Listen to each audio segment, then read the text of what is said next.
For decades, Washington operated under a dangerous assumption that would eventually prove catastrophic. The assumption that Canada would never genuinely step out of line, that Ottawa would always ultimately defer to American demands, especially when China entered the equation. This belief wasn't rooted in mutual respect or genuine partnership.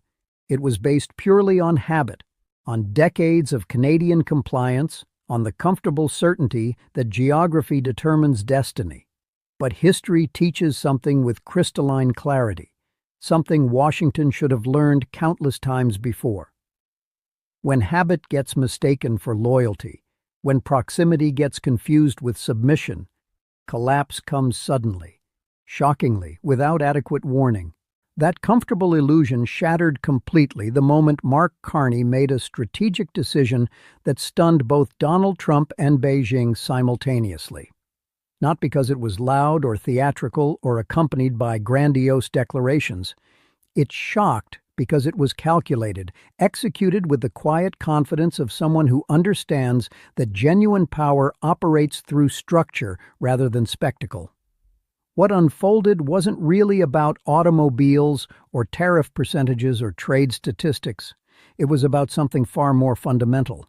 Who gets to shape the future architecture of the North American economy? While Trump barked about loyalty and America first, while he demanded submission and threatened retaliation, something else was taking shape in Ottawa. Something Washington either failed to notice or refused to acknowledge. Carney was quietly, methodically constructing something far more dangerous to American dominance than any public confrontation could ever be. He was building economic autonomy. Not rebellion for rebellion's sake, not anti-Americanism as ideology, but something more profound and more permanent. Freedom of choice. Let me walk you through exactly how this happened, because the mechanics matter and the sequence reveals strategic thinking that most analysis has missed. The story begins, as these stories often do, with a threat delivered with characteristic American certainty that threats always work. The moment that sent shockwaves through Ontario's industrial heartland came when a senior American official stood before cameras and declared without ambiguity that vehicle production would henceforth be America first, Canada second. It sounded initially like typical political theater until policy followed with shocking speed. The Trump administration backed that rhetoric with concrete action, a looming 25% tariff on all automobiles and automotive parts shipped from Canada into the United States.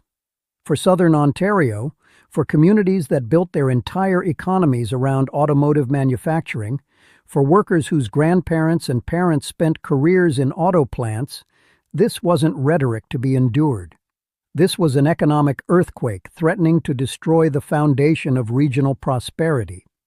Nearly 500,000 Canadians depend directly or indirectly on the automotive supply chain, an intricate ecosystem woven across the border over decades of integration. Windsor and Detroit function as a single manufacturing unit. Oshawa and Ohio share supply networks. Steel mills and assembly lines on both sides depend on seamless movement of components. This system was never designed for economic warfare. It assumes cooperation, assumes open borders, assumes both nations recognize mutual benefit. But Trump was never interested in systems, never interested in understanding complex interdependencies his policies would shatter. To him, in his primitive zero-sum worldview, trade wasn't cooperation producing mutual gains. It was dominance, a contest where strength mattered more than stability, where victory required someone else's defeat. Markets understood the implications immediately. Export projections for Canadian manufacturers collapsed by tens of billions in analyst forecasts. Steel and aluminum plants began slowing production. Uncertainty spread faster and more destructively than any tariff ever could. For the first time in decades, perhaps since World War II, Ottawa was forced to confront an uncomfortable truth that challenged every assumption about Canadian economic strategy. Canada's prosperity, its high standard of living, its social programs, All had been built fundamentally on American goodwill, on the assumption that geography and cultural affinity would ensure market access. And goodwill is not a strategy. Goodwill is not leverage. Goodwill is not protection when political winds shift. Carney, with his background at the Bank of Canada, with his experience as governor of the Bank of England, with his sophisticated understanding of how global finance actually operates, saw this vulnerability instantly. Decades of economic integration had made Canada extraordinarily efficient and globally competitive. But those same decades had also made Canada dangerously, perhaps fatally exposed to American political whims. When Trump demonstrated that trade agreements could be voided by presidential decree, when he made clear that Canada's access to American markets depended on submission rather than treaty obligations, Carney understood that retaliation would be pointless, emotionally satisfying, but strategically futile. So instead of retaliating, instead of engaging in the economic equivalent of a shouting match, Carney did something far more effective, something far more sophisticated. He changed the board. He altered the fundamental structure of the game Washington thought it was playing. Because here's a truth Washington has forgotten in its decades of unquestioned dominance. A truth every declining empire eventually learns. Strategy always defeats raw strength. Intelligence always defeats brute force. Flexibility always defeats rigidity. And then, with timing so perfect it seemed choreographed, came the message from Beijing. Quiet, calculated, perfectly timed to exploit the opening Trump's aggression had created. As Washington tightened the screws, as American pressure intensified, China extended a hand discreetly, without fanfare, without public theatrics. No grand diplomatic gestures, just a simple business-like proposition delivered through established channels. Remove Canada's 100% tariff on Chinese electric vehicles, a tariff Canada had imposed largely to align with American policy, to demonstrate loyalty to Washington's anti-China campaign. In exchange, China would lift its punitive tariffs on Canadian canola exports, tariffs that had devastated agricultural communities, cost farmers billions in lost revenue, left grain elevators sitting idle across the prairies. Many observers, particularly in Washington, dismissed this offer as merely transactional, as simple horse trading. I didn't dismiss it. I saw it immediately for what it actually was: an opening, a crack in the structure of American dominance, a test of whether Canada would continue automatic alignment or begin calculating its own interests independently. China had imposed those canola tariffs specifically after Canada aligned with Washington's restrictions on Chinese electric vehicles. The damage to Canadian agriculture was immense, devastating, impossible to ignore politically. But Beijing's move wasn't generosity, it was chess, sophisticated strategic maneuvering. By explicitly linking agricultural access to electric vehicle policy, China forced Canada to confront directly a choice Ottawa had successfully avoided for years. Blind loyalty to American demands versus cold economic logic based on Canadian interests. And the numbers were merciless in their clarity. Affordable Chinese electric vehicles priced between $35,000 and $40,000 Canadian dollars would dramatically accelerate Canada's transition to clean transportation while simultaneously reopening access to a market of over 1 billion consumers for Canadian agricultural exports. From a pure economic standpoint, the case was overwhelming, undeniable, impossible to refute with rational argument. Politically, of course, economically rational decisions are often explosive. In Washington's eyes, in the worldview of American policymakers who assumed Canadian obedience was automatic and permanent, even speaking to China about this possibility constituted betrayal, constituted choosing sides in the great power competition Washington insisted was the defining feature of contemporary geopolitics. But I saw something else entirely. I saw balance emerging where only dependence had existed. I saw leverage being created where none had existed. And for the first time in my observation of Canadian policy, I saw a potential path toward a Canada that could act based on its own calculations rather than asking permission from Washington. Trump, in his arrogance, in his certainty that threats always work, had pushed too hard, had overplayed the strong hand he inherited. And China, perhaps unintentionally, perhaps as collateral benefit of its own strategic calculations, had just handed Carney precisely the counter-move he needed, the alternative that transforms dependence into choice.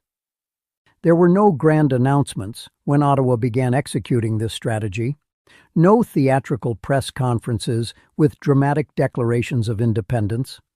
Power, when exercised seriously by people who understand statecraft, is quiet. It operates through bureaucratic decisions that seem technical until their cumulative effect becomes undeniable. Ottawa launched what it termed sectoral resilience, a phrase that sounds bureaucratic but in actual implementation was an escape plan, a methodical program to reduce Canadian vulnerability to American economic coercion. Instead of gambling everything on another mega deal, another NAFTA-style comprehensive arrangement that would inevitably lock Canada into asymmetric dependence, Carney's team assembled something far more intelligent. A network of targeted agreements across critical sectors: steel and aluminum, agriculture and food processing, clean energy and battery production, advanced manufacturing and technology. Each carefully negotiated agreement reinforced a pillar of Canada's industrial base while systematically reducing exposure to American pressure. Billions in government investment were redirected into domestic manufacturing capacity and battery production infrastructure. Ontario's aging steel belt received substantial subsidies to stabilize output and modernize capacity. In the north, in resource-rich regions most Canadians never see, investment flowed into nickel mining and lithium extraction, critical minerals the world desperately needs, minerals China cannot build its electric vehicle industry without, minerals that give Canada genuine leverage in global markets. Behind closed doors, away from media attention, Carney's advisors conducted quiet meetings with Asian investors, with Chinese companies, with Korean firms, with Japanese manufacturers. Not to sell Canada off to the highest bidder, not to surrender control of strategic assets, but to design carefully structured joint ventures that brought desperately needed capital without surrendering ultimate control. Ownership structures mattered. Governance arrangements mattered. Regulatory oversight mattered. This wasn't desperation. This was design, careful architectural work. By diversifying methodically, by building relationships across Asia and Europe, by creating supply chain integration that didn't run exclusively through the United States, Canada made itself too embedded in too many global production networks for Trump to successfully isolate. Because pressure, economic coercion of the type Trump employed, only works when the target has nowhere else to turn. Create alternatives, and pressure loses its power. While Carney was building economic resilience piece by methodical piece, Trump's grand experiment with punitive tariffs was collapsing spectacularly under its own weight. What had been sold to the American public as industrial revival, as the return of manufacturing greatness, was mutating rapidly into a self-inflicted wound. Steel and aluminum prices in the United States surged by nearly 20% within months. Automakers in Michigan, Ohio, Wisconsin, states Trump had paraded as his industrial stronghold, were suddenly laying off workers by the thousands, delaying production schedules, watching profit margins evaporate as input costs skyrocketed. The irony was brutal. The very engines, the essential components that American manufacturing desperately needed, were sitting just across the Canadian border, readily available, but rendered prohibitively expensive by Trump's own tariffs. American car prices spiked dramatically. American consumers paid thousands more for vehicles, and the workers Trump promised to defend were among the first to lose shifts, to see hours cut, to face layoffs. Economists began calling it the boomerang effect. Every 10% increase in tariff rates cut Midwest manufacturing output by nearly 2%. The data was unambiguous. The White House waved it away dismissively, insisting that billions were flowing into federal coffers. That tariff revenue proved success. Technically true in the narrowest sense, but those billions came directly from American businesses forced to pay higher input costs, drained directly from investment, from wages, from expansion plans that were canceled. Meanwhile, as Washington's policy unraveled, Canada adapted with impressive speed. Canadian exports that had automatically flowed southward for generations were redirected to Asia, where demand for Canadian metals, agricultural products, energy resources quietly replaced lost American sales. Instead of collapsing under pressure, as Washington predicted, Canada evolved. Canada demonstrated resilience that shocked American policymakers. Trump had intended to corner Canada economically, to leave Ottawa no choice but complete submission. What he actually accomplished was providing Carney with the political justification and economic necessity to modernize Canada's entire economic model, to prove in real time that flexibility defeats fear, that adaptation defeats domination. Trump's tariffs didn't just harm competitors. They fractured the alliances that once sustained American global power. In Tokyo, anger surfaced quietly at first. The United States demanded that Japan commit hundreds of billions in investment to rebuild American manufacturing capacity. Trump's team called it partnership. Japanese officials in private called it what it actually was: economic blackmail. For decades, Japan had accepted American leadership because security guarantees and market access seemed worth the price. But this time, something fundamental had changed. Washington was no longer negotiating as an ally. It was dictating as an imperial power. South Korea's experience was even more jarring. The White House demanded $350 billion in new investment deployed entirely under American control. Then came the incident that broke whatever trust remained. A sudden immigration raid at Hyundai's massive Georgia plant. Korean engineers, highly skilled professionals working legally, were detained mid-shift. Images of Korean citizens being handcuffed by American agents broadcast across South Korea in real time. The reaction was immediate, visceral, furious. Within weeks, economic negotiations froze. Investment commitments were paused, and something far more important than any single deal cracked irreparably: trust. I watched these developments carefully because the same coercive playbook Washington employed against Tokyo and Seoul was aimed at Canada. The script was identical. Invest billions in American factories regardless of economic logic. Accept whatever terms we dictate. Submit or face punishment. But Carney had learned from Japanese and Korean resistance. He understood that saying no, when backed by alternatives, is independence, is sovereignty. For the first time in decades, three democratic allies, Canada, Japan, South Korea, quietly arrived at the same conclusion.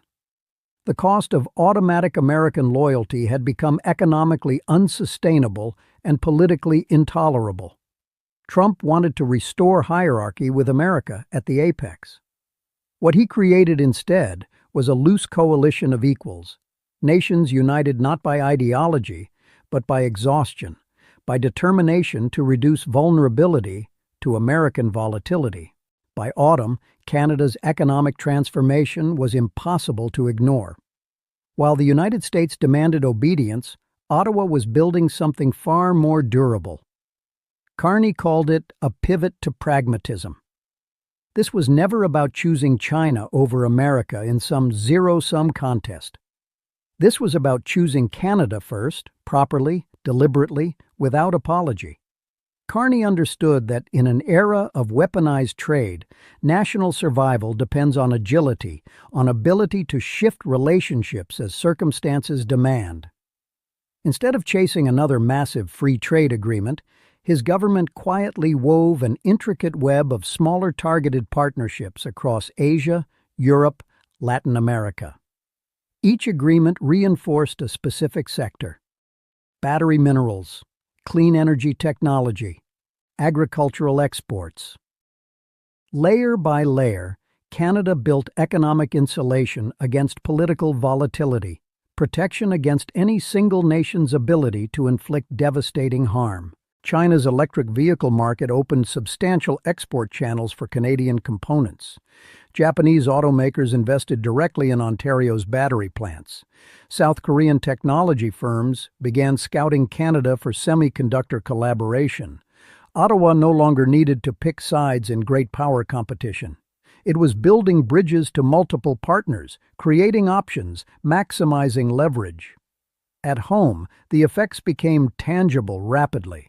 Factories that once depended exclusively on American contracts were now shipping to Tokyo, Seoul, Shanghai. Farmers who feared losing American buyers discovered growing demand from Asia's expanding middle class. And for the first time in a generation, Canada's trade map was no longer drawn exclusively around Washington. It was drawn around choice, around diversification, around resilience. This transformation succeeded because it was never emotional, never driven by anti-American resentment. It was structural, cold-blooded, calculated. Shouting back would have achieved nothing. Outrage feels good, but isn't strategy. What works is building an economy so resilient, so interconnected with multiple partners, so embedded in diverse supply chains that threats lose their power before they're fully articulated. When Carney finally walked into the Oval Office for the inevitable confrontation, the stage had already been set. The power dynamic had already shifted. Cameras waited outside. Flags stood side by side. Smiles were exchanged for photographs. But behind those diplomatic smiles, tension was unmistakable. Trump opened with false praise before shifting to pressure. He insisted Ottawa commit billions to build manufacturing on American soil. The implication couldn't have been clearer. If Canada wanted relief from tariffs, it would have to pay. For most leaders accustomed to American dominance, that would have sounded like an order. Carney didn't flinch. Calmly, deliberately, he pushed back. He explained that Canada's economy no longer revolved around Washington's approval, no longer depended entirely on American market access, that Ottawa now had substantial partners in Asia and Europe. "We have diversified," Carney said, his voice measured but firm. "Our industries do not collapse because someone across the border raises their voice." For a moment, the Oval Office went completely silent. Trump wasn't accustomed to hearing defiance, especially not from a neighbor he viewed as subordinate. The cameras captured none of this exchange. The official photographs show only smiles, but officials later confirmed what transpired. It was a genuine turning point. Carney hadn't come to seek permission. He hadn't come to negotiate surrender. He had come to draw a line, to establish that Canada would make its own decisions based on Canadian interests. In that quiet but strategically crucial confrontation, the balance of power shifted fundamentally. Canada was no longer a junior partner orbiting helplessly around American trade policy.